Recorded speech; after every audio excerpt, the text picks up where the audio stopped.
Ulama genasih Rabbi, ulama warih di Nabi, ulama labang nanggro betapa tobek tahina. Ulama genasih Rabbi, ulama warih di Nabi, ulama labang nanggro betapa tobek tahina.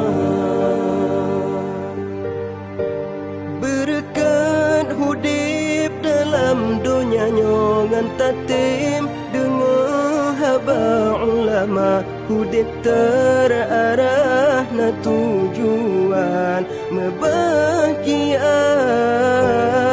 Berkat hudip dalam dunia ngan tatim, dengar haba ulama hudip terarah na tujuan membahagia. Lem sebut kelap gulita ulama yang bercahaya,